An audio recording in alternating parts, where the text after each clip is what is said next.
বন্ধুরা চলো আজ আমরা 1 মিনিট নীরবতা পালন করি আমাদের ব্রেন সেলগুলোর জন্য যারা বাংলা সিরিয়াল দেখে মারা গেছে। একটা বাংলা সিরিয়াল মানেই শাশুড়ি গুপ্তচর, নায়িকা দিনে 3বার কিডন্যাপ হয় আর নায়ক সে তো শয়তানের এক্স। মা তোরা যা, আমি মরবো। নায়িকা না মা, আপনি মরতে পারবেন না। মা কেন রে? নায়িকা কারণ পরের উইকে আপনার ক্যান্সার ধরা পড়বে।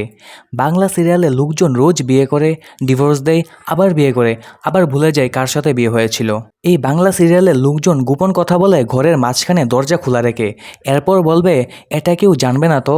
হে রে বেটা, শুধু ক্যামেরাম্যান, মাইক্রোফোন, লাইটম্যান আর গোটা দর্শক জানে। আর এক কথা না বললেই নয়, অ্যান্টিভাইরাসের থেকেও বেশি পাওয়ারফুল সিরিয়ালের নেগেটিভ ক্যারেক্টার। এদের চিৎকারে টিভির কাচ ফেটে যায়, ড্রাম বাজে, এমন লাগে টিভির ভিতরে বিনা মেঘে বজ্রপাত হচ্ছে। নায়ক আমি জানি এই সন্তান আমার না। নায়িকা কিন্তু আমি গর্ভবতী।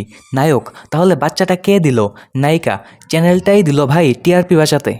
আর সিরিয়ালের টুইস্ট, নায়িকা আসলে নায়কের হারিয়ে যাওয়া বোন, কিন্তু তারা বিয়ে করে ফেলেছে।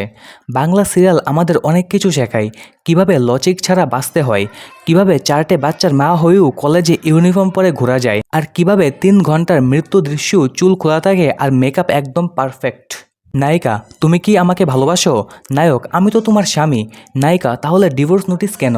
নায়ক টিআরপি কমে যাচ্ছিল, তাই কিছু স্পাইসি দরকার ছিল।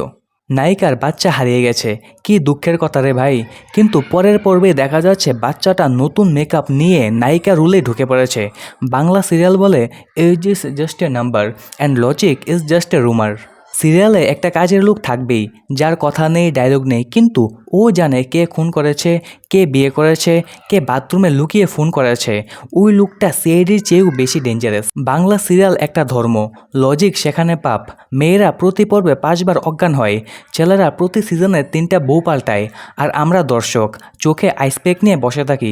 কি সুন্দর নাটক গো দাদা।